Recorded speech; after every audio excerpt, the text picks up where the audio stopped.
বকেয়া 25% ডিএ দিতে হবে। এই নির্দেশ রাজ্যকে, শীর্ষ আদালতের এই নির্দেশ রাজ্যকে বকেয়া ডিএ দিতে হবে। বকেয়া 25% ডিএ দেওয়ার নির্দেশ দিল শীর্ষ আদালত। অর্ণবাংশু নিয়োগী রয়েছেন টেলিফোন লাইনে। প্রতিনিধি অর্ণবাংশু, কি জানা যাচ্ছে, কি নির্দেশ সুপ্রিম কোর্টের?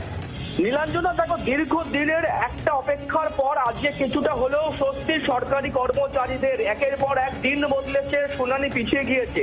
আজকে সুপ্রিম কোর্ট প্রথমার্ধে বলেছিল যে বকেয়া মহার্ঘ ভাতার 50% দিয়ে দিক রাজ্য, কিন্তু রাজ্য তারা চরম আপত্তি করে জানিয়েছে 50% নট আ ইজি ম্যাটার, কারণ বহু অঙ্কের টাকা আমাদের পক্ষে দেওয়া সম্ভব নয়, এটা অধিকার নয়, সাংবিধানিক অধিকার নয়।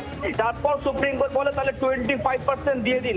সেই জায়গায় রাজ্য সম্মতি হয়েছে, প্রায় তারা চাইছিল না, তারপরেও তারা সম্মতি প্রদান করেছে। সুপ্রিম কোর্টের স্পষ্ট নির্দেশ যে বকেয়া মহার্ঘ ভাতার 25% টাকা দিয়ে দিতে হবে। আগস্ট মাসে এই মামলা পরবর্তী শুনানি, সেই দিন কিন্তু শুনানি হবে। দ্বিতীয়ত বলবো যে এই আদালতের স্পষ্ট বক্তব্য যে সরকারি কর্মচারীরা, আপনাদের স্টাফ, এটা সমস্যা কোথায় আছে?